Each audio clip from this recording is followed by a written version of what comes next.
All right, time is 7 o'clock, and ma'am is already with us. Very good evening to everyone. And on behalf of MTC Global Family, I extend a hearty welcome to all of you for these 2 days workshop on mastering research paper. And it's a great pleasure that we have with us Dr. Monika Gupta, ma'am. And I'll just briefly introduce ma'am. Uh, Dr. Monika Gupta, ma'am, presently working as a professor of Marketing and General Management in Chitkara University. She holds a Ph.D. in Management, UGC-NET in Management, MBA Marketing and Information Science, with more than 15 years teaching experience and 4 years corporate experience. She has many publications in her credit in top journals, Scopus and ABDC. Ma'am also has one patent granted and two patents are filed. So that's the brief introduction of ma'am, and we won't take much time on this. And it's a great pleasure, and I welcome once again Monika ma'am for the workshop. Thank you so much, ma'am. Thank you so much, sir, for such a warm introduction. So let us start the session today. I hope learners are ready. So, as you all know, today we are here to discuss master research article writing, strategies for publishing high impact journals. So,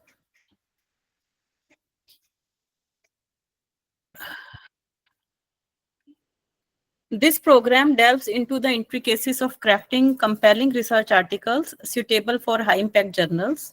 You will engage in hands-on sessions that cover the entire spectrum of research writing, from formulating research questions to navigating the publication process.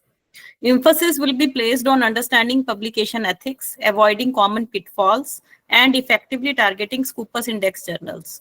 Through interactive workshops, you will have the opportunity to collaborate, receive feedback, and refine your manuscripts. Expert scholars with a track record of publications in esteemed journals will share their insights, providing valuable guidance to aspiring authors.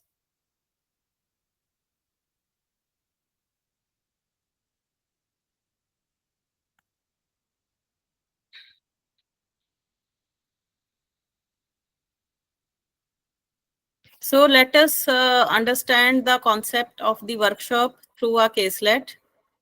You can go through this for a while, or let me also help you read it, go through it, so that we can save upon time for discussion. Yes, I can quickly go through it. Dr. Ananya Sharma, a faculty member of a business school, struggled with publishing her research in high impact journals despite having valuable insights. After attending a similar FDP, she learned to align her research objectives with journal scopes, improved her manuscript structure, and understood the nuances of publication ethics. Within 6 months, her revised article was accepted by a Scopus Index journal, significantly enhancing her academic profile and opening doors for collaborative research opportunities. So, what are the key challenges you face in publishing your research? So, basically, let us first know each other and understand the expectations from the workshop. Yes, please.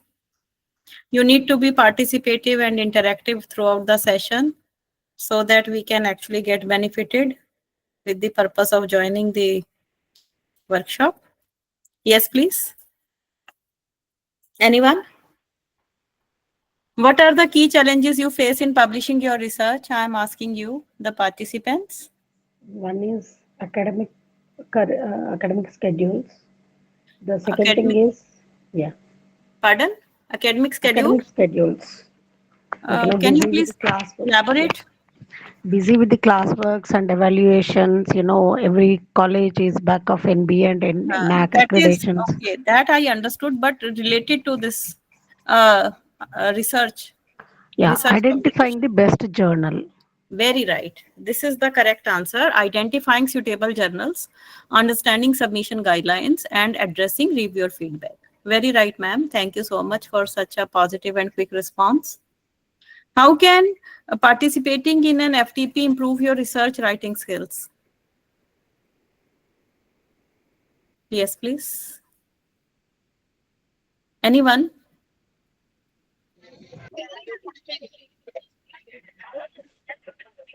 Yes, please, Garima ma'am. Please respond. Anyone else? By providing structured guidance, peer feedback, and exposure to best practices in academic publishing. So what is the primary focus of this FDP out of the given options?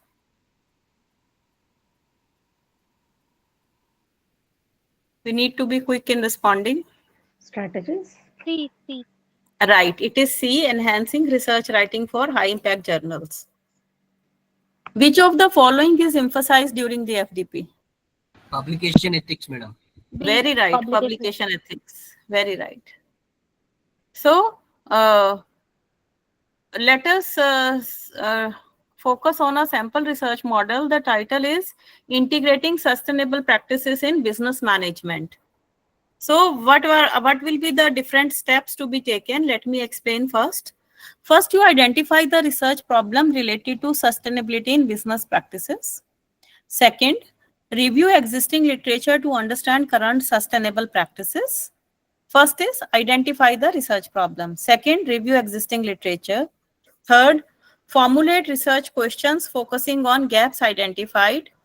Fourth, choose an appropriate research methodology, whether it is qualitative, quantitative, or mixed methods approach. Then collect and analyze data from selected business organizations. Then interpret findings to draw conclusions about effective sustainable practices. And then draft the research article, ensuring alignment with targeted journal guidelines. So here are some web links for you. You can go through it. One is related to Science Direct or Scoopus. Another is One Academy, wherein they guide us about how we can go for Scoopus Index journals. It is sort of guide, and then how to get published in high impact journals. 3 links I have given to you. Now, another from manuscript to publication, a step-by-step guide. So, embarking on the journey from manuscript preparation to publication requires meticulous planning and adherence to specific guidelines. Selecting the right journal involves evaluating its scope, audience, and impact factor to ensure alignment with your research. Structuring your manuscript effectively, comprising a clear abstract, introduction, methodology, results, discussion, and conclusion, which is crucial for conveying your findings coherently. Upholding ethical standards, such as avoiding plagiarism and ensuring data integrity, is non-negotiable.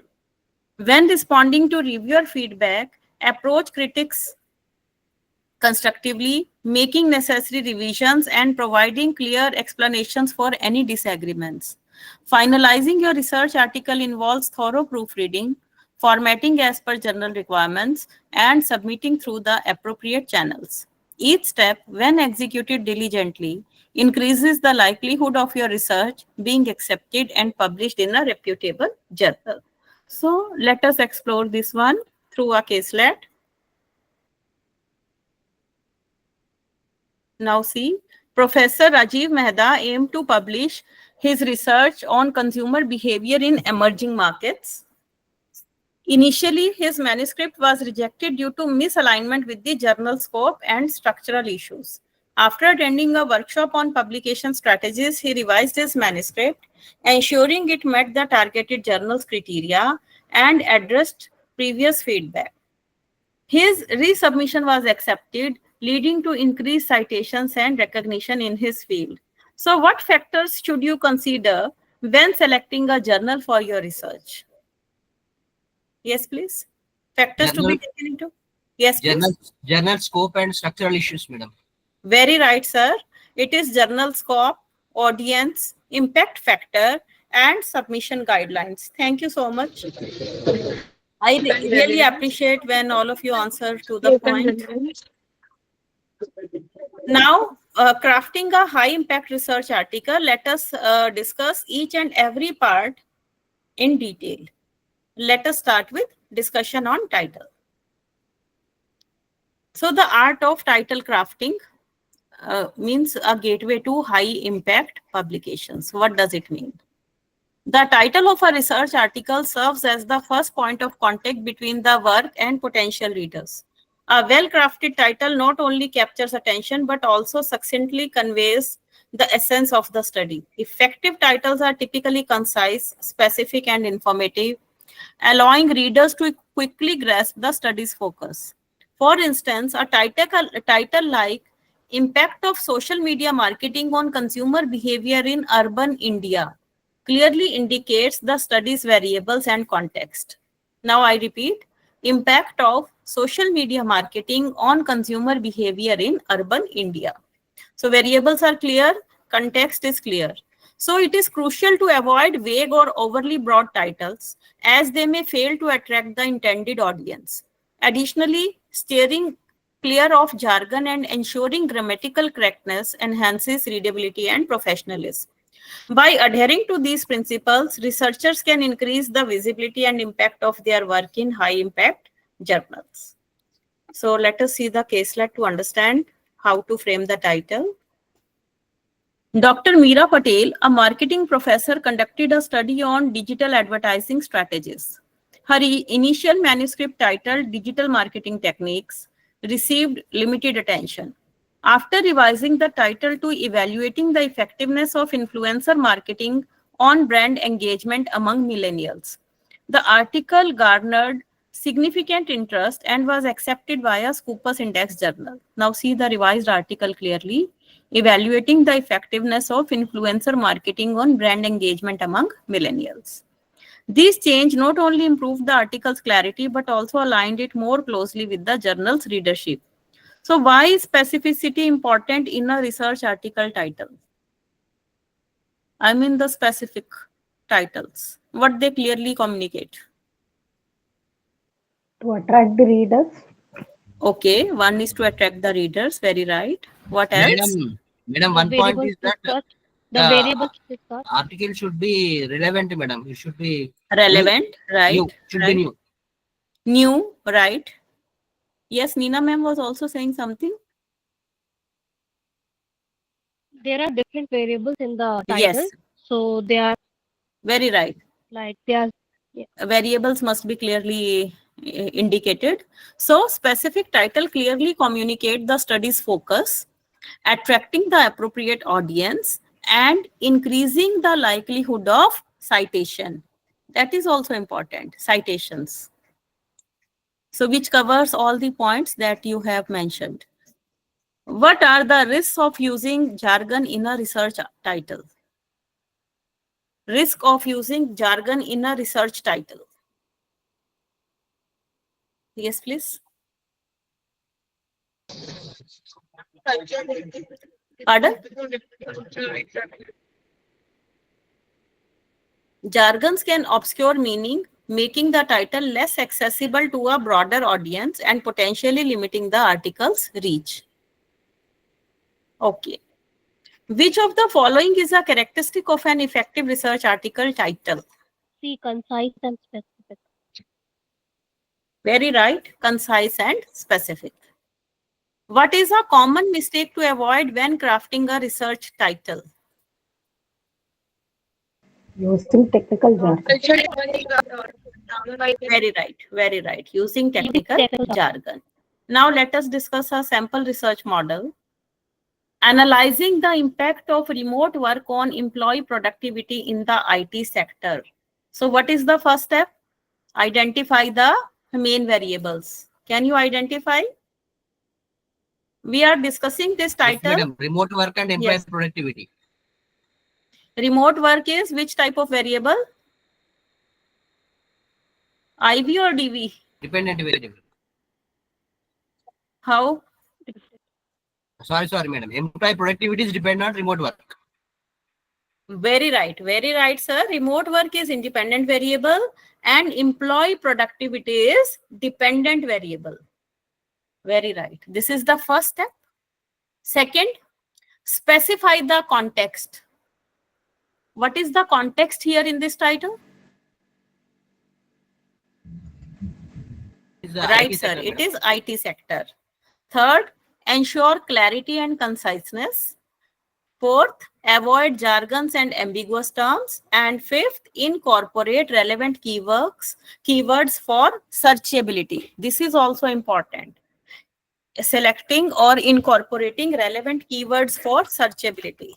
The first step when we need to find an article is related to keywords. We use keywords.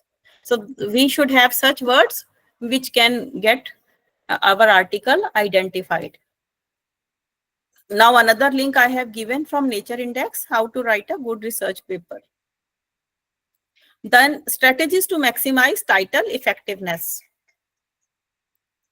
Enhancing the effectiveness of a research title requires an intentional balance between creativity, clarity, and compliance with the academic standards. A colon can divide the title into two parts. The first, capturing the broad interest, and the second, narrowing the scope. For example, sustainable tourism practices, colon, a cross-cultural study of eco-resorts in Southeast Asia, offers both a theme and a specific context. Embedding relevant keywords increases the chances of retrieval in Scopus and Google Scholar databases. Journal editors often look for titles that reflect relevance, aligned with the scope of the journal, and follow submission norms such as less than 15 words, AP or Harvard style, redundancies like a study on or abbreviations like AI, unless explained, should be removed. Choosing active, meaningful words that reflect outcomes and topics ensure the article stands out in a crowded publishing landscape. So getting our article recognized is important. So here keywords play a major role in the title, the words we use in the title. Apart from other aspects we have discussed, it must get our article noticed. Okay. Dr. Rehan Sharma submitted a manuscript to a Scopus Index journal on digital finance. His title read, A Study on Digital Payment Systems. Now think of the title. Is it perfect? The editorial team advised revision. After attending a research writing workshop, he revised it to Adoption of Digital Payment Systems, colon, a behavioral study of urban consumers in Tier 2 Indian cities.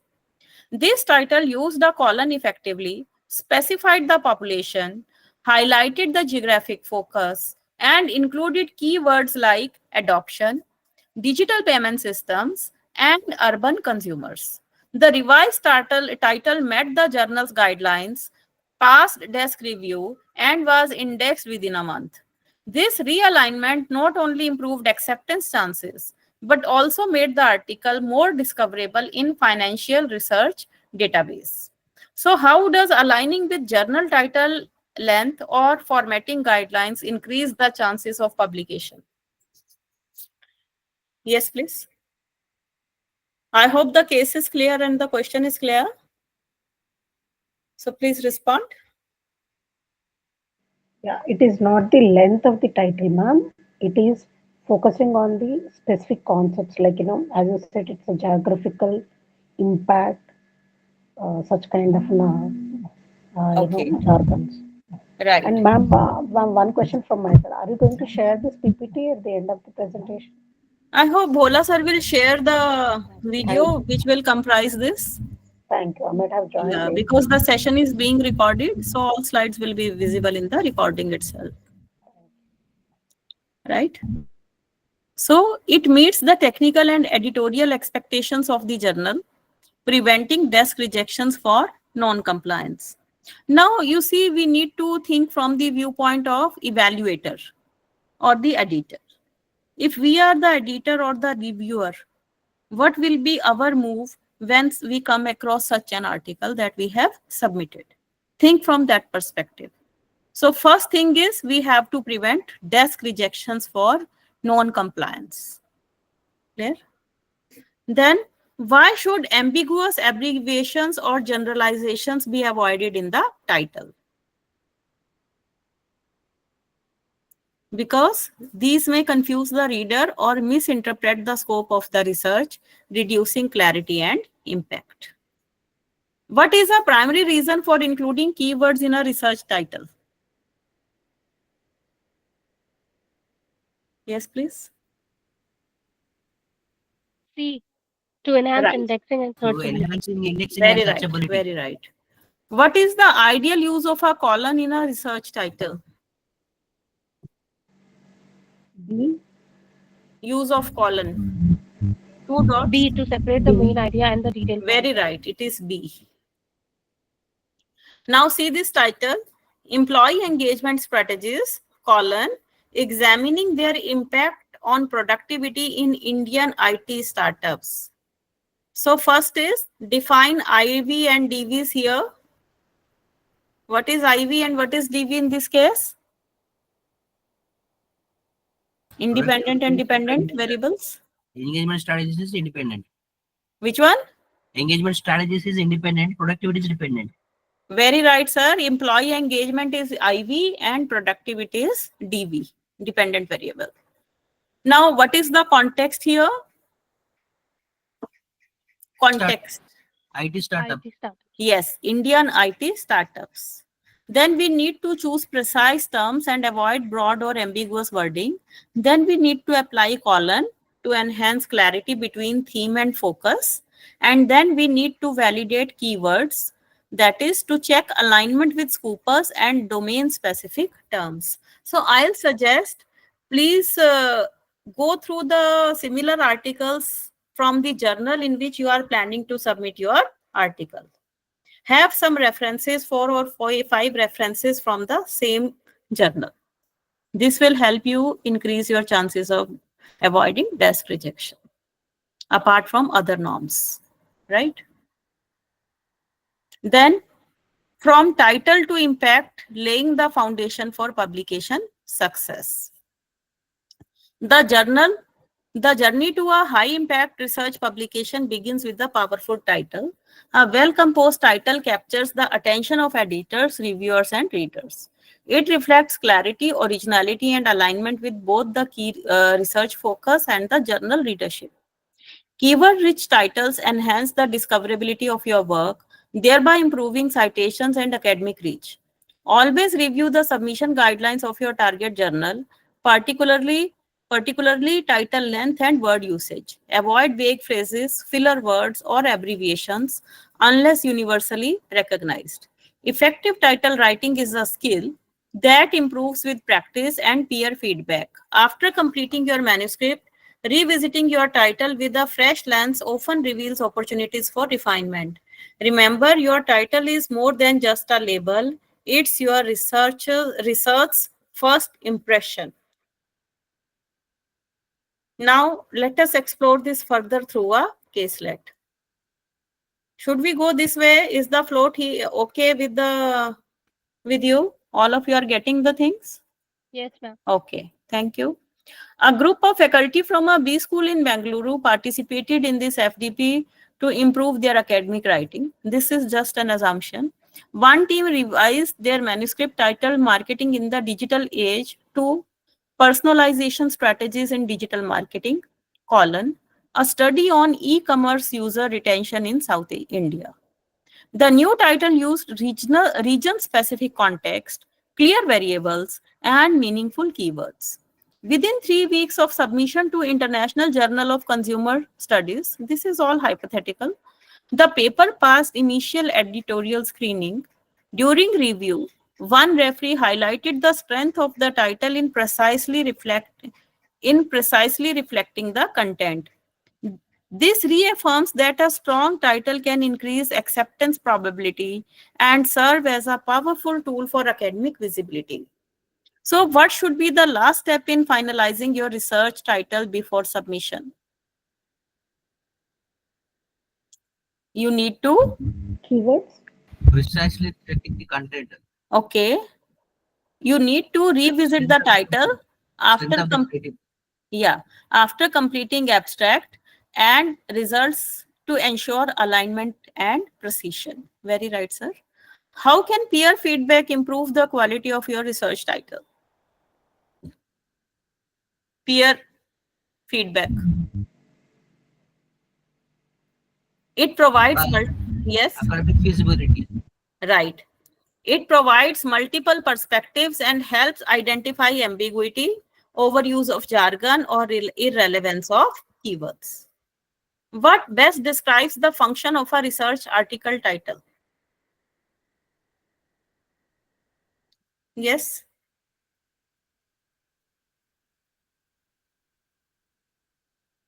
D. First point of communication with readers. Yes. First point This- of communication with right, readers. right. What is a recommended action after writing the full article? Revise the title. C. Revise the title to Very align right. with the final. Right, right. Now let us move on to abstract. Is title clear? The discussion sufficient? Yes, ma'am. Yes, ma'am. Okay. Okay, thank you. Let us move on to abstract. The abstract serves as the first impression of your research article and often determines whether an editor proceeds with a peer review or not. It must be concise, specific, and aligned with the manuscript's context. And align with the manuscript's content. Most high-impact journals, including Scopus Index ones, recommend a word limit of 150 to 250 words. The abstract must clearly state the problem being addressed, the specific aim or hypothesis, the methodology used, the key results, and the broader implications of those results. Informative abstracts, not merely descriptive ones, are favored because they summarize both results and conclusions. This structured approach provides clarity and enhances visibility in indexing databases. Avoid unnecessary background information or excessive technical jargon.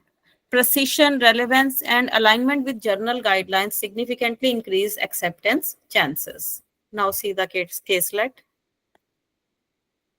Dr. Meena Kapoor submitted a manuscript on workplace diversity. Her original abstract stated, this study investigates workplace diversity in Indian companies. It lacked structure, clarity, and outcomes. After attending an internal FDP session, she revised it to, this study examines the effect of diversity management strategies on employee engagement across 3D Indian multinational across 30 Indian multinational corporations. Using a mixed method approach, combining surveys n is equal to 600 and interviews n is equal to 30, results reveal that inclusive HR practices significantly enhance engagement levels, significance level less than 0.01. The study contributes to diversity literature by linking strategy to measurable performance indicators. The structured abstract clearly conveyed the purpose, method, key results, and significance. The journal accepted the manuscript without desk rejection, citing the well-articulated abstract as a key strength. What are the consequences of writing a vague or general abstract? It may lead to desk rejection. Yes, rejection. Yes, due to lack of clarity or perceived misalignment with journal scope. So first barrier is to get our title approved. Second, to get our abstract accepted. Because if it will get rejected on the basis of title, no one will go through further. If it will get rejected on the basis of abstract, then again, entire paper will be of no use. So why do Scopus Index journals prefer informative abstracts? Yes, please. Because they provide a complete picture, including outcomes and significance, aiding in better indexing and reader decision making. What is the preferred abstract structure for Scopus Index journals? B. Informative with results Right, and conclusions. right. Which of the following is not a part of a structured abstract? B. Author bio. Right, right. Now see this title, Impact of Green HRM Practices on Organizational Sustainability. Now we are discussing in terms of abstract model structure. Earlier we were discussing in terms of title. Now we will be discussing in terms of abstract model structure. Now first of all, see the background. What can be the background? Can you mention in a one sentence according to this title? Madam, can you repeat, madam? What will be the background for writing the abstract as per the title? Green HRM practice. Yes. Green HRM is a rising priority in sustainability focused firms. Right. What will be the aim? Its Aim. impact on sustainability. Yes. Right. To assess the relationship between HRM practices and HRM practices and Yes. sustainability. One is green HRM and second is sustainability outcomes. Right? To assess the relationship between green HRM and sustainability outcomes. What can be the methods used here? methods we can use here is regression or SIM also we can use. Very right. Survey of at least 250 HR managers followed by regression analysis. What can be the results? Any expected Results outcome? based on the research gap, based on the review of literature, we can go for analysis and get the conclusion. What we expect actually? Why we are conducting this research? Because to know how green HRM practices impact on sustainability.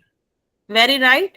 Result will be green HRM positively impacts employee eco behaviors with significance level less than 0.05. We can take it up to 0.01 also, it depends. Then what could be the conclusion based on the discussion? Whether we accept hypothesis or reject hypothesis. Yes, firms practicing green HRM see stronger sustainability metrics. Let me repeat, background. Green HRM is a rising priority in a sustainability focused firms. Aim to assess the relationship between green HRM and sustainability outcomes. Methods, survey of 250 HR managers plus regression analysis. Results, green HRM impacts employee eco behaviors, significance level less than 0.05. Conclusion, firms practicing green HRM see stronger sustainability metrics. Enhancing discoverability through abstract design. So high impact research abstracts are not just summaries, but these are the tools for discoverability. Well-structured abstracts enable wider reach across academic databases, especially Scopus and Google Scholar. Incorporating field-relevant keywords enhances indexing. Avoid technical jargon unless necessary and use clear active language. Redundancy and passive constructions make the abstract weak. One common mistake is writing abstracts before the paper is complete. Please note, which often results in a mismatch or vague generalities. Writing it last ensures that the abstract accurately reflects the findings and implications. Ensure alignment of your abstract with keywords in the title and methodology sections. This consistency increases citation potential. Avoid future-focused or assumption-based phrase like this paper show. Instead, state what the research actually found. Remember, your abstract may be all some readers ever see. Make it count. Now, let us explore it further. Professor Raghav Rao worked on a study about fintech innovation. His initial abstract included speculative phrases such as this paper hopes to explore and omitted any keywords related to blockchain or RegTech, despite both being central to his analysis. After feedback, he replaced it with this paper evaluates the influence of blockchain-based solutions on compliance efficiency in Indian financial firms. Using data from 50 fintech startups and regression modeling, results show that RegTech tools improve compliance by 35%. Findings suggest a direct correlation between innovation adoption and regulatory accuracy. He included blockchain, regtech, and fintech innovation as keywords. This improved the abstract. The improved abstract led to higher visibility and eventual publication in a Scopus Index journal. It now ranks in the top 5% for downloads in its category. Why should abstracts be written after the full paper is completed? Because it gives a complete picture of the paper, what it was done. Right. To ensure accuracy in summarizing actual results, methods, and implications. How do keywords in abstracts enhance research visibility? Role of keywords. Because The domain-specific keywords enhance the visibility in that particular domain. Allow Right. other researchers to find the article Right. quickly. Yeah. Very right. Very right, Neena ma'am, sir, Vimal sir. They improve indexing in databases, enabling easier discovery by search engines and scholars. When should the abstract ideally be written? See, after completing the manuscript. Right, after completing the manuscript. What weakens the impact of an abstract?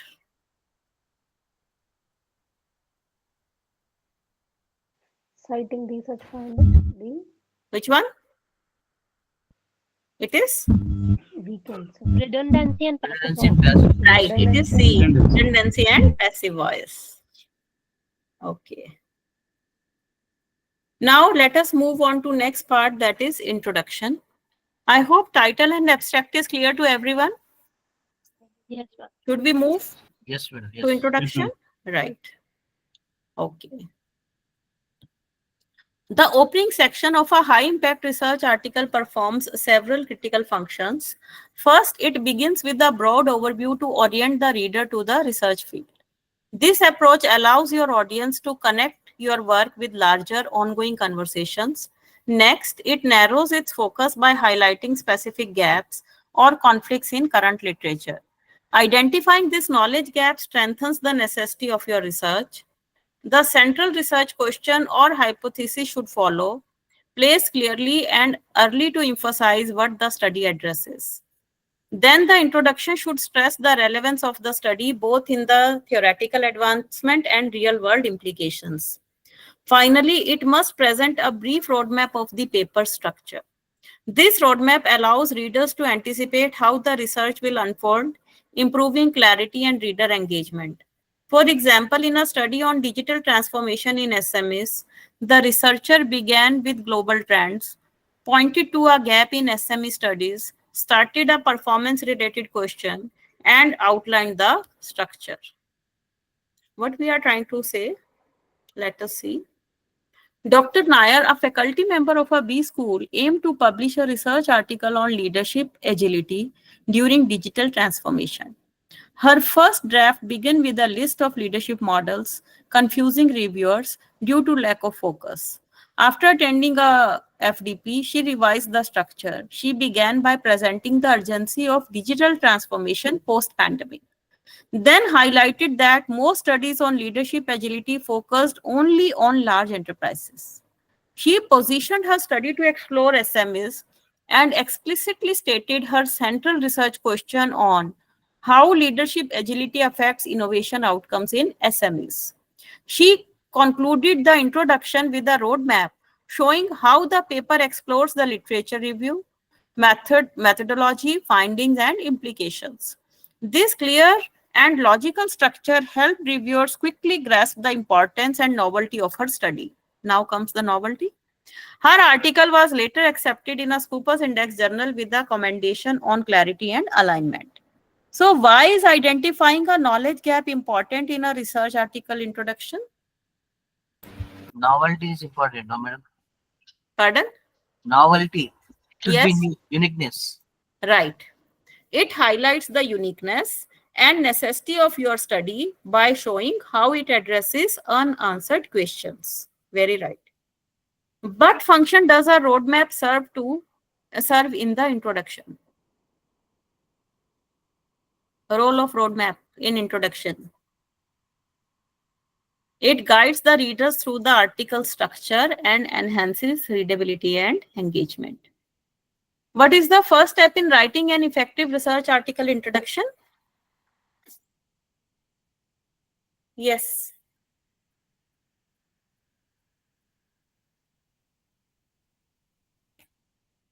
Setting the research context. Very right. Setting the research context. Why should the central research question be clearly stated in introduction? Yes. D, to To focus focus the the article's article's direction. Focus the direction. article's direction. Very right. It is D. Now see this title from the viewpoint of introduction. The role of digital agility in enhancing innovation performance in SMEs. So first step is to begin with global digital transformation trends. Second, identify research gap. What is the research gap here?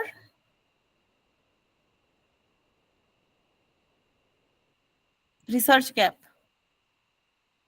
Lack of SME focused agility studies. Then state question. What will be the question? Can you frame a question? How does leadership agility affect innovation in SMEs? How does leadership agility affect innovation in SMEs? Then current importance or present importance. What is it? Relevance for SME growth and competitiveness. Relevance for SME growth and competitiveness. And what is the outline of the paper? We discussed literature, then methods, then results, then discussion, and then conclusion. Literature, methods, result, discussion, and conclusion. Now, common mistakes and best practices in structuring research article introduction. Common mistakes in structuring research introductions can diminish the article's clarity and impact. One frequent error involves providing an excessive or unfocused background, which diverts attention from the central theme. It is crucial to maintain a focused narrative that transitions logically from a broad context to a specific problem. Another mistake is delaying the central research question until later paragraphs. Please note, which creates confusion about the article's direction. Each paragraph should build purposefully, leading the reader closer to your objective. Authors must also strike a balance between academic rigor and clear, accessible language. Using highly technical or jargon-heavy context too early can alienate readers unfamiliar with this specific terminology. Lastly, ensure the entire section is structured to support the final justification of the research question. For instance, a marketing professor refined her introduction by focusing on consumer loyalty in D2C brands, clearly outlining gaps in brand engagement literature and logically building towards her hypothesis. What we are trying to say here, let us explore.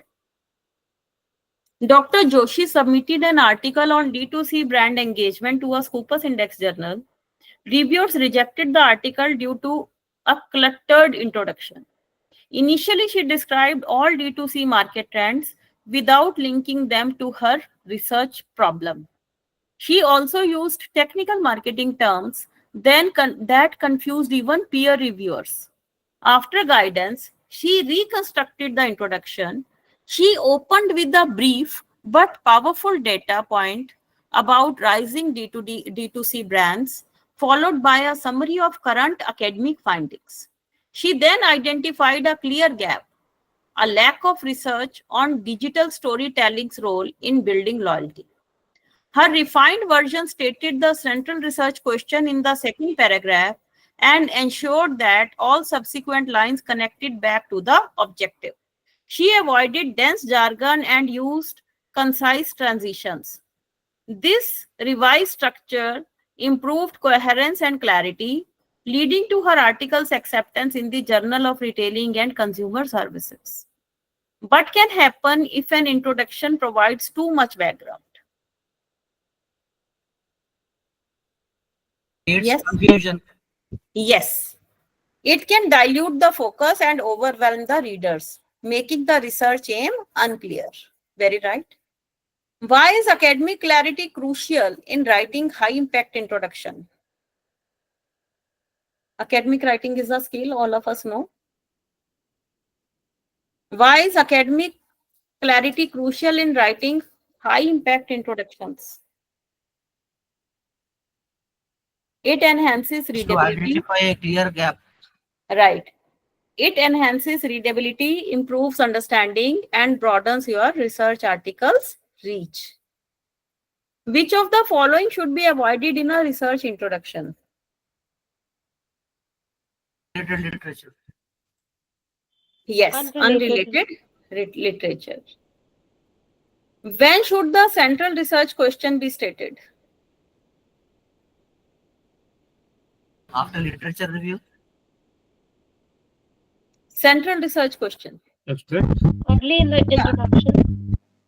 Where? Early Early in introduction. the introduction. Right. We are discussing introduction only. Now see this title from the viewpoint of introduction. The role of digital agility in enhancing innovation performance in SMEs. Begin with global digital transfer. I think we have discussed this, right? This is repeated. Yes. Okay. Now let us move on to LR, literature review.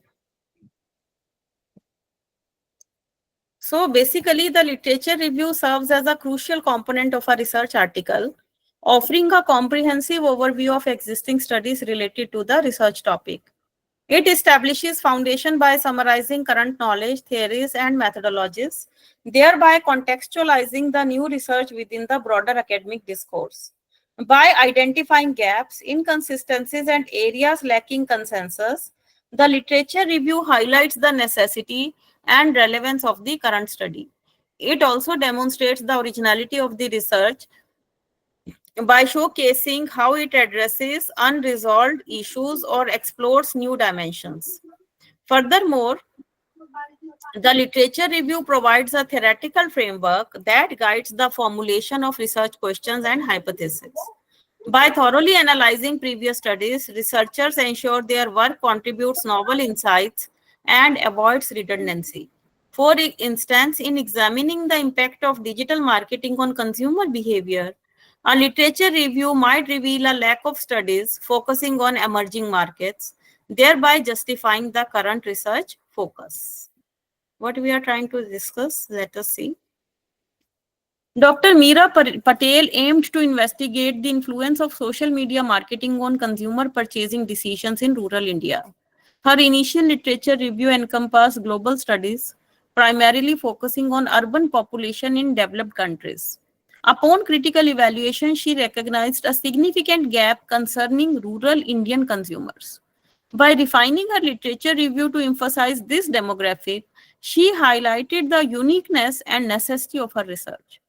This strategic focus not only strengthened her study's relevance, but also caught the attention of reviewers, leading to its acceptance in a reputed Scopus Index journal. So see, every step is crucial. Why is identifying gaps in existing literature crucial for research? To highlight the incomplete or missing information. Okay. It ensures Gaps in studying the research contributes new insights and addresses unresolved issues, enhancing the originality and relevance.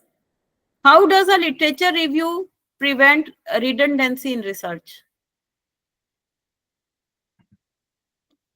By analyzing existing studies, it ensures the current research does not replicate previous work, but instead offers novel contributions.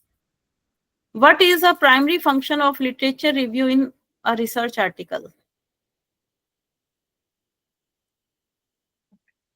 See, providing a theoretical framework and identifying research gaps. Right, right. Which of the following is not a purpose of the literature review?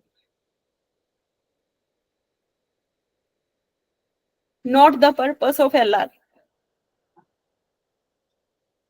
Yes, please. D. Avoiding duplication. Yes, identifying methodological flaws in unrelated fields. Right, sir? Now see this title. Impact of social media marketing on consumer purchasing decisions in rural India from the viewpoint of LR. So first step is contextualization. So we need to review studies on social media marketing globally, then gap identification. What is the gap identification? We discussed in the caselet. Highlight the lack of research focusing on rural Indian consumers. Then we need to identify theoretical framework, such as we can apply TAM, that is technology acceptance model, to understand consumer behavior. We have various models like UT8, UTOUT, right? TAM and many more. Theory of planned behavior, it depends on your research. Then research questions. Formulate questions addressing the influence of social media on rural purchasing decisions. And then methodology. That is design survey targeting rural demographics. Contextualization, gap identification, theoretical framework, research questions, and methodology. Now, structuring and synthesizing the literature review. Effective literature review go beyond summarizing studies. They involve careful structuring and critical synthesis. Begin by selecting an organizational framework.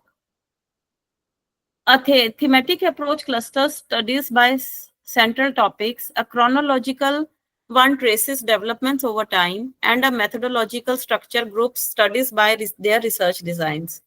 Whichever method is chosen, each study must be critically evaluated, assess its objectives, methods, and findings, and draw comparisons with others. Through this, identify patterns, contradictions, and emerging trends in the field.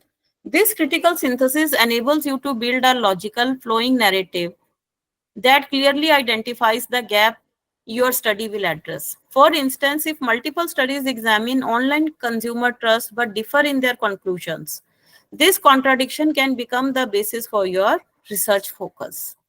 Finally, all sources should be cited using consistent academic standards to uphold research integrity and avoid plagiarism. Now see with the help of caselet.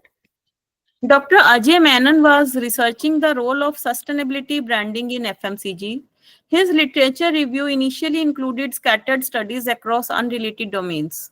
To enhance clarity and scholarly value, he adopted a thematic organization, branding such as branding principles, consumer perception, and sustainability practices. Within each theme, he compared findings across geographies and identified how branding influences purchasing behavior differently in developing and developed markets. He observed a contradiction in consumer loyalty towards sustainability claims in the Indian context. Some studies showed positive associations, others didn't. Synthesizing these contradictions, Dr. Menon formed his hypothesis around socio-demographic factors moderating consumer responses. His refined literature review presented a compelling narrative backed by critical comparisons and logical progression. The manuscript was later accepted in a Scopus Index journal in the Journal of Retailing and Consumer Services. What is the advantage of using a thematic structure in a literature review? Yes, please. It helps group similar studies under common themes, creating a logical and digestible structure for the reader. How does critical synthesis differ from summarizing studies? Yes. Critical synthesis evaluates and compares studies to uncover patterns, contradictions, and trends, rather than simply listing the findings. What is the goal of synthesizing literature? Goal of synthesizing literature. Yes. To build a coherent narrative leading to a Right, research question. right. It is C. Which of the following is not a recommended method for organizing literature?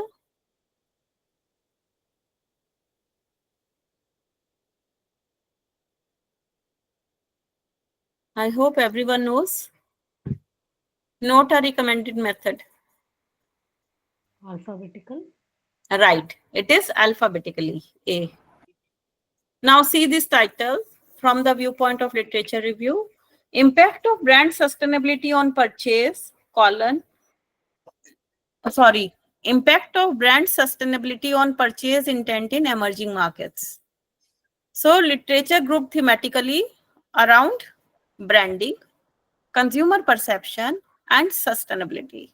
Second, identified contradictory results in Indian consumer behavior. Third, theoretical framework, we have applied TPB, that is theory of planned behavior. Then research gap, that is lack of consensus on moderating variables. Then hypothesis, what can be the hypothesis here? No impact of brand sustainability or purchase intent in emerging markets. Okay. Another can be socio-demographic variables influence sustainability perception. So based on how you take up the things, you can write. Okay. Then we can move on to methodology. So basically the methodology section forms the backbone of the research article. This section begins with the research design, such as qualitative, quantitative, or mixed methods. For example, a study examining consumer behavior may adopt a descriptive design using surveys. Next is the sampling technique, random, stratified, purposive, etc. I mean probability, non-probability, and types, and a clear rationale for selecting the sample size. For instance, in a study with 300 respondents, a stratified sampling approach helps ensure representation across demographic groups. This section also describes data collection tools such as structured questionnaires or interview schedules and their validation procedures like pilot testing and Cronbach's alpha. Data analysis techniques such as regression, ANOVA, thematic coding must align with the research objectives. The final part covers ethical practices like informed consent, data confidentiality, and approval from institutional review boards. Each step must be detailed to ensure transparency and reproducibility. High impact journals prefer a robust, transparent, and replicable methodology. Now, see. A recent Scoopus Index study published in Helion explored the influence of leadership styles on employee innovation. The researchers employed a mixed method design, combining quantitative surveys with qualitative interviews. They selected a sample of 250 employees from IT firms in Bangalore using purposive sampling to target team leads and project managers. The survey instrument included a validated scale on transformational leadership, tested with a Cronbach alpha of 0.91. Interviews were semi-structured and coded thematically using Navivo. Quantitative data were analyzed using structural equational modeling, that is SEM, via AMOS. Ethical clearance was obtained from the affiliated university, and participants signed informed consent forms. The transparency of each step and detailed presentation of the methodology helped the authors secure acceptance in a high-impact journal with a 3.6 site score. Why is aligning research design with objectives critical? Yes, please. Based on objectives only, we go for hypothesis and we go for this one analysis. Right. It ensures that the data collected and analysis conducted answer the research questions appropriately. Very right. How does instrument validation affect publication chances? According to hypothesis, we have to use the tool instrument. Right. Proper validation enhances credibility, ensuring that the findings are both reliable and valid, thus increasing acceptance probability. Which is not a sampling technique? C. Which one? C. Reflective. Reflective. C. Right, right. Cronbach alpha is used to measure. Reliability. Right. Now see this title. Research model for the impact of digital marketing strategies on customer retention from the viewpoint of methodology. So first step, research design. What can be the research design here? Quantitative, qualitative, or mixed? We can go for Both. both or quantitative. Sample size can be, in case it is quantitative, 200. Yes. Depending on the Like we are writing a research article from that viewpoint for Scopus Index Journal. I think 200 customers from e-commerce platforms. Instrument for data collection can be Likert scale survey. And for data analysis, which tool we should apply? We can apply regression. multiple regression analysis. Software that we can use for regression will be PSS. SPSS. And output will be impact of social media, SEO, email marketing on consumer retention. Right? Okay. Now let us move on to result section. Okay. In the result section, a logical flow that directly aligns with the research objectives must be maintained. Begin with a brief overview of the data collection output. Each result should directly correspond to the research questions or hypothesis stated earlier. Present the key findings using structured tables and graphs, ensuring they are labeled clearly and referenced appropriately in the narrative. Avoid interpretation at this stage. Focus purely on reporting findings. Highlight significant differences, trends, or correlations. Ensure data is not repeated in both visuals and text, but is complementary.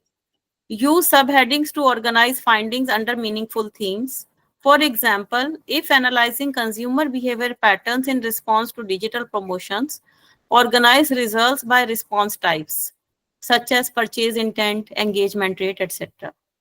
Maintain statistical clarity with p-values and confidence intervals to substantiate significance. Keep it concise yet comprehensive, enabling the reader to understand the scope and direction of your findings before interpretation in the discussion section. Now see, in a study examining the impact of CSR communication on consumer trust in Indian retail brands, the researchers gathered 480 responses from customers across 4 metros. The results section opened with a demographic summary table.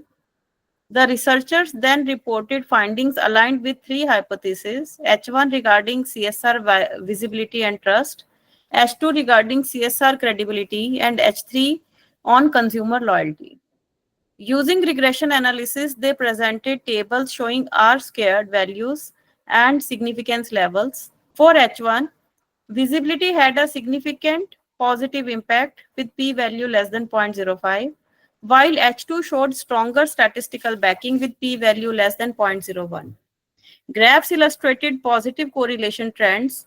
Subheadings organized the section demographics, CSR visibility results, and CSR credibility results. This structured presentation made it easy for readers to locate key insights. The results were clear, without interpretation, and reinforced with statistical evidence. The research gained visibility and citations after publication in the Journal of Retailing and Consumer Services, Scopus Index with an impact factor of 5.1. Why is it important not to interpret data in the result section? Yes, please. Not to interpret Result data section in results. focus on findings only. Should Right. focus on findings. Okay, very right. Interpretation belongs to discussion section. And the results section must present raw findings objectively to maintain clarity and avoid bias. How can visuals improve the effectiveness of result section?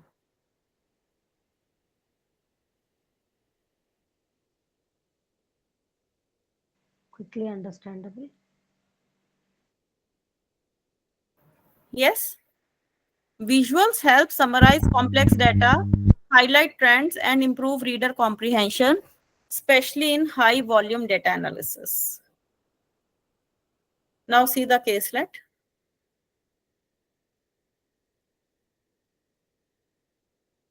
In a study examining the impact of CSR communication on consumer trust in Indian retail trends, the researchers gathered 480 responses from customers across 4 metros. The results section opened with a demographic summary table. The researchers then reported findings aligned with 3 hypotheses. H1, okay, I think this is repeated. Madam, that CSR visibility is missing, madam, in the impact in the title. Pardon? CSR visibility is missing in the title, madam. Impact In the of title. CSR communication. Right, Yes. right. So let us discuss some other case. First, let us see what is the primary focus of the result section.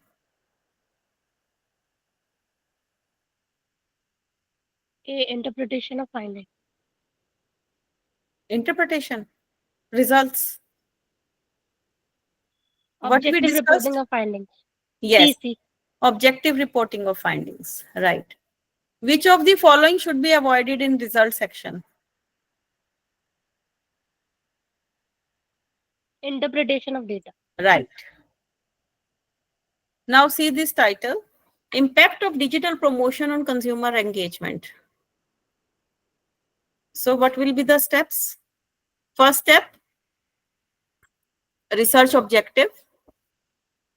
Second, data collection from e-commerce platforms. Third, statistical analysis, regression or ANOVA. Fourth, presentation of results in form of tables or figures, followed by trend identification. You can put some diagram here or a flow chart here showing steps from data collection to result presentation. Now, reporting quantitative and qualitative results. Reporting in the results section depends entirely on the research design. In quantitative studies, emphasize numeric data using statistical outputs like mean, standard deviation, and p-values. Present these through tables and graphs with structured referencing in the text. Ensure the sample size, confidence intervals, and error margins are reported. In qualitative studies, highlight emergent themes and use direct participant quotes with identifiers. Coding categories and narrative summaries can add depth. For example, in interviews analyzing managerial perspectives on employee engagement, coding outputs like Navivo visuals can be used to show recurring concepts. Mixed method studies must integrate both types without bias, maintaining a seamless narrative. Avoid cluttering with excessive data. Include only what answers your research questions. Label all visuals and link them clearly to the hypothesis. Maintain a logical sequence.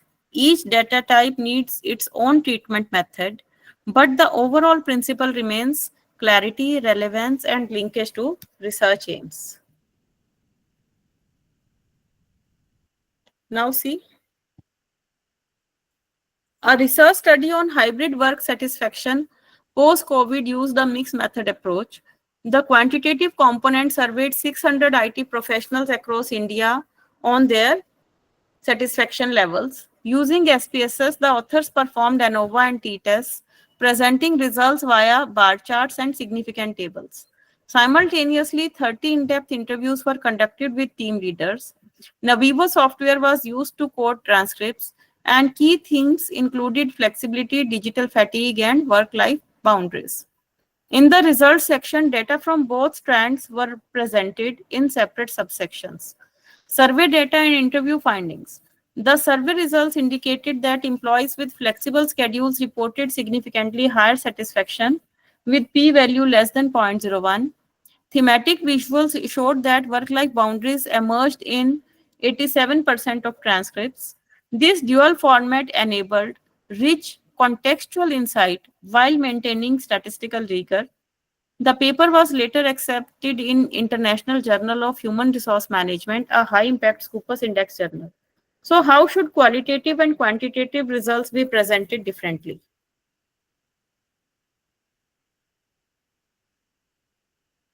Yes, please.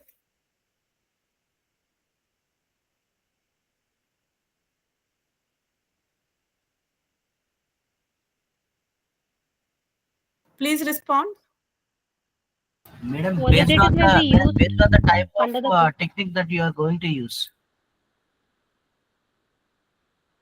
Quantitative data will support the quality answer.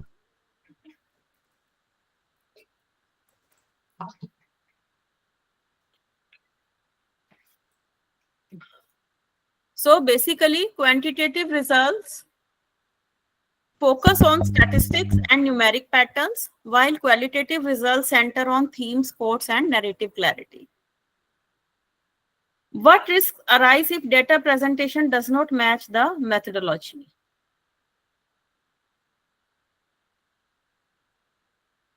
Yes?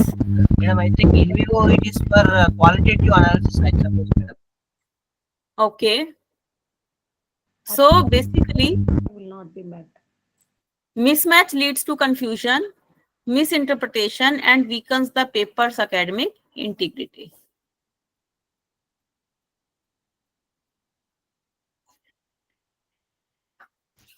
Which tool is commonly used for qualitative data coding? In vivo. Yes, and NVivo. In a mixed method study, how should results be reported?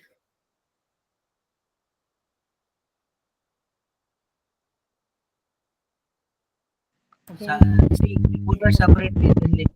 Right, reported separately, then linked. See this title, Impact of Digital Promotion on Consumer Engagement. First step is to identify and explain the research objective, then data collection from e-commerce platforms, then statistical analysis. I think we have discussed it. Right. Then common mistakes in reporting results and final structuring. One of the most common pitfalls in results section is blending interpretation with pure data presentation. Avoid adding conclusions or comparisons with past literature here. Another error is overloading the section with raw data or lengthy tables, which can dilute focus and overwhelm readers. Coherence is crucial. Ensure the findings align with the stated objectives and methodologies. For instance, if your study uses grounded theory, results should reflect thematic emergence, not statistical charts.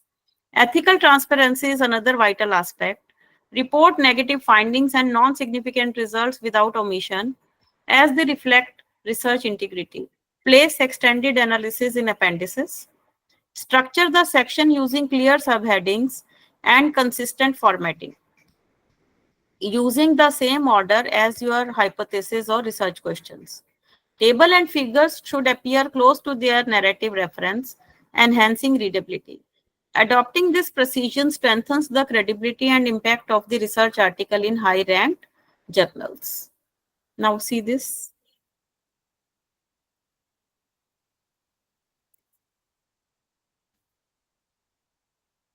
An MBA faculty submitted a paper on social media marketing effectiveness in B2B contexts.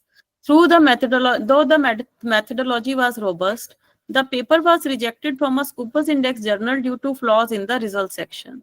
The author had included interpretations, comparisons to other studies, and irrelevant data which caused confusion. There were multiple tables with conflicting sample sizes and poorly labeled access. Additionally, the results lacked alignment with the stated hypothesis. The reviewer feedback noted a lack of objectivity and poor visual presentation. After a workshop on structuring research writing, the author revised the section by reformatting results using concise graphs, aligning each outcome with hypothesis and placing the narrative separately from analysis. Upon resubmission, the paper was accepted in the Journal of Business Research. This transformation highlights the critical role of clear result reporting in securing high impact publications. So, what are the dangers of interpreting data in the results section? Confusion. Right. It leads to confusion, overlaps with discussion, and Irrelevant data. yes, and may mislead the readers about the validity of the findings. Why should irrelevant or raw data be placed in appendices? It acts as a supportive document for the results if at all the author or the reader wants to go through. Yes. It prevents cluttering and keeps the main result section focused while providing access to full data sets when needed. Because it depends on the reader's interest, how much depth or time he or she is looking for at a particular point of time based on the time availability and the need. Which section should contain the interpretation of research findings? Discussion. Right, discussions. What helps maintain transparency in result reporting?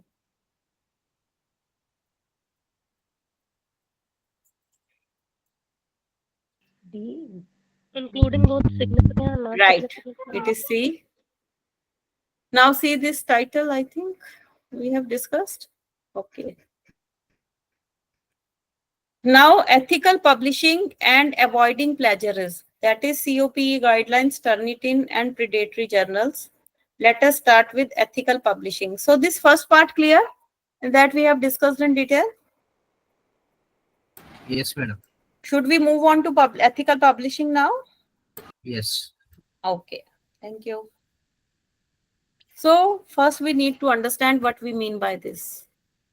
So ethical publishing in management research demands strict adherence to the principles of integrity, transparency, and accountability. These are essential to maintain trust in academic work, especially when aiming for high impact Scopus Index journals. Authors must ensure their work is original, accurately cited, and free from any misleading data or plagiarism. Transparency involves full disclosure of data sources, conflicts of interest, and authorship contributions. Reviewers must evaluate submissions objectively without personal or institutional bias. Editors are responsible for safeguarding the ethical review process, retraction procedures, and upholding COPE, that is Committee on Publication Ethics guidelines. Common violations include duplicate submissions, data manipulation, salami slicing, and unethical authorship claims. Ethical breaches not only damage reputations but also result in article retraction, blacklisting, or legal actions. Every stakeholder in the academic publishing ecosystem must uphold ethical norms to advance credible, high quality research. So, what we are trying to say here? Let's see. Dr. Ramesh, a senior faculty at a reputed Indian B school, submitted an article on fintech disruption in retail banking to a Scopus Index journal. He reused parts of his previous conference paper without citation and listed two junior colleagues as co-authors who had not contributed. The editorial team during plagiarism check found a 38% similarity index. A deeper investigation revealed duplicate publication and unethical authorship. The manuscript was thus rejected, and the author was blacklisted for 2 years. The university's research committee issued a show cause notice, leading to a reputational loss. This incident emphasized the need for robust training in publication ethics and the consequences of neglecting ethical standards. What are the potential consequences of violating publication ethics?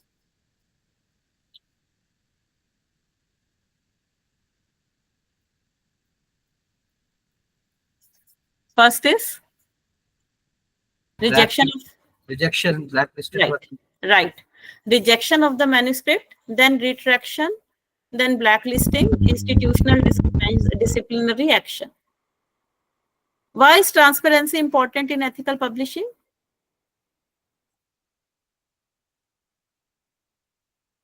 To build trust and integrity.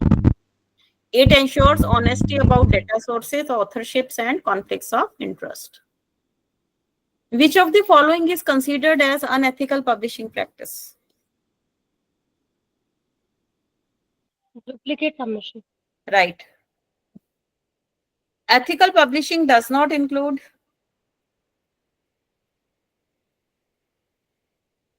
B. Fabrication of data. Fabrication. right. So here are some web links, one from Elsevier, another from Scopus blog.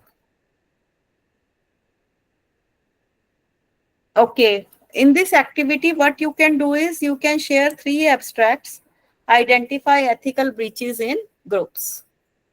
You can do it on your own. Then types of ethical violations and how to prevent them. Common ethical violations in academic publishing include plagiarism, which ranges from copying text without citation to reusing one's work without acknowledgement. That is self-plagiarism. Mosaic plagiarism occurs when paraphrased content closely mimics the source.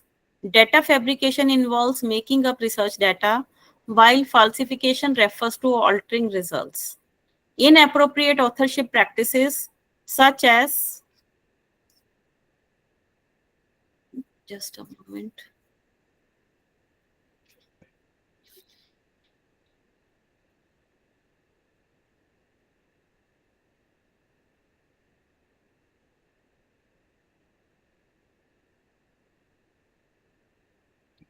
Ghost and honorary authorship, ghost authorship practices and honorary authorships. Honorary means listing underserving names, right? Also, breach ethics. Another violation is Islamic slicing. That is to fragment one study into multiple papers. Redundant publications confuse the academic record and inflate an author's profile dishonestly. Prevention begins with awareness and institutional checks. Use plagiarism detection tools like Turnitin, adopt authorship agreements early in the research process. Follow COP and journal-specific ethics guidelines strictly. Encourage training workshops on publication ethics. These steps build a culture of honesty, strengthen institutional reputation, and increase chances of successful publication in indexed journals. Now see.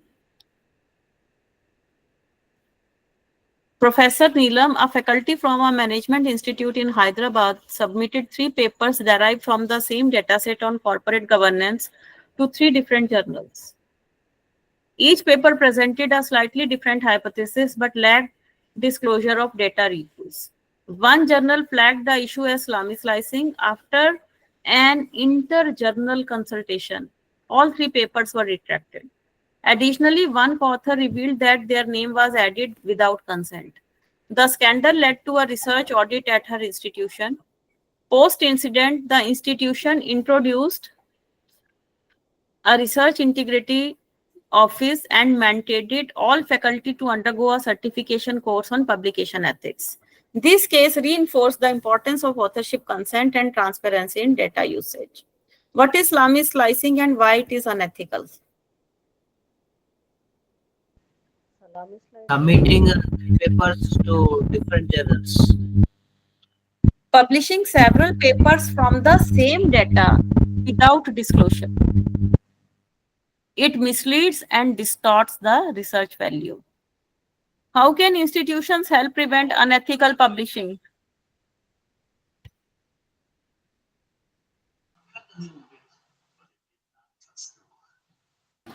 The institution need to train the or call. They should do Right. training for the faculty. Right. By enforcing ethics policies, providing training, and using plagiarism detection tools. What is ghost authorship?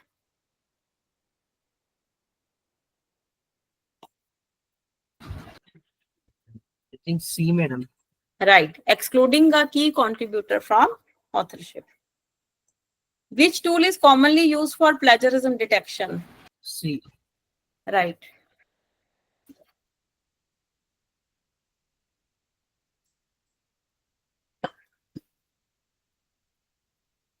Webbling. Another activity, truth or trickery. So you can identify scenarios of real or fake ethical practice, and you can make a quiz or a role play on it. Promoting a culture of ethical publishing. Sustaining an ethical publishing culture is vital for integrity of academic ecosystem. Ethical conduct protects the credibility of research, ensuring long-term citations, and nurtures trust among the academic community. Scopus, Web of Science, and other indexing agencies increasingly emphasize ethical compliance while evaluating journal submissions. Unethical publications, unethical publishing not only results in penalties but can undermine institution reputation. Faculty members must internalize ethical norms at every stage of research life cycle, from literature review to data reporting. Institutions have a key role in establishing this culture by creating clear policies, offering training programs, and providing tools like plagiarism checkers, and forming ethical review boards. As we move forward in a knowledge driven world, ethical publishing becomes not just a requirement, but a responsibility. Academic impact is sustainable only when backed by ethics and transparency. What we are trying to discuss here again. IIM Bangalore initiated an ethical publishing and research integrated module for all doctoral and faculty researchers in 2022. After several international collaborators were questioned due to unclear authorship and funding disclosures, the institute took proactive steps. The module included COB case reviews, hands-on plagiarism training, and a publishing checklist. Within a year, research output increased to 18% with zero retractions on or complaints. Journals like the Journal of Business Research and Technological Forecasting and Social Change praised the transparency in IMB's submission of cover letters. This demonstrates how institutional intervention can foster ethical culture, increase output, and enhance reputation. So, how can institutional policies help in promoting ethical publishing? Yes, please. International collaborations. Okay. So basically, they establish rules, offer training, and ensure compliance with international standards. Very right. Why is ethical publishing essential for high impact journals? Yes. Ethical publishing essential for high impact journals. Why? Because to increase the transparency. Yes, it upholds credibility, attracts citations, and ensures long term research relevance. Ethical publishing enhances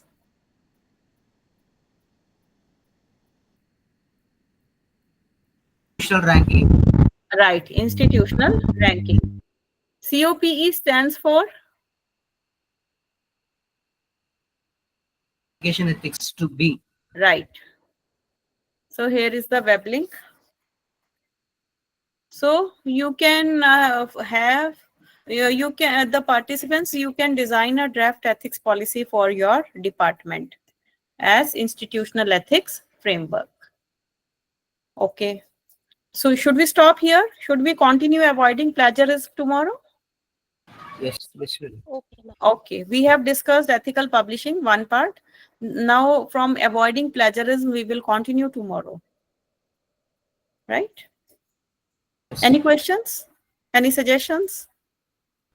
Ma'am, can we use ChatGPT or any other in refraining our abstract and introduction? Pardon, ma'am?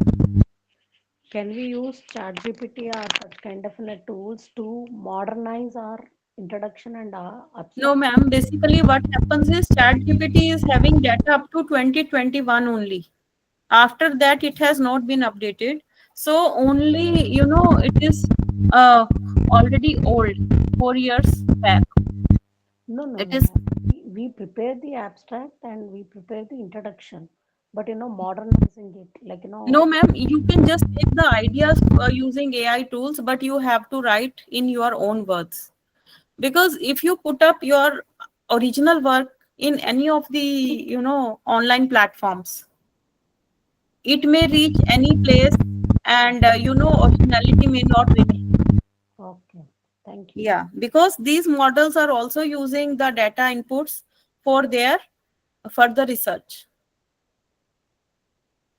So keep your original research confidential. Do not put it as such anywhere. Yes, Sunita ma'am, Bholanath sir will share. Any other question? I hope I have answered the question. Never ever put your original work in any of the online portals, whether it is Chat GPT or any other software. Right? Use keywords to get some idea, write it in your own words. And for modernizing, for novelty, explore more and read high quality research papers like Scopus database or Emerald or Elsevier. You can go for such databases. You will get plenty of ideas from there and keep updated with what is going on at present, because then you can find the gaps between literature review and the current situation. And that will lead to research questions, which ultimately becomes base for your research objectives, on the basis of which you can formulate hypotheses and you can continue. I hope I'm clear. Okay. So should we wind up for the day? Yes, ma'am. Thank you so much.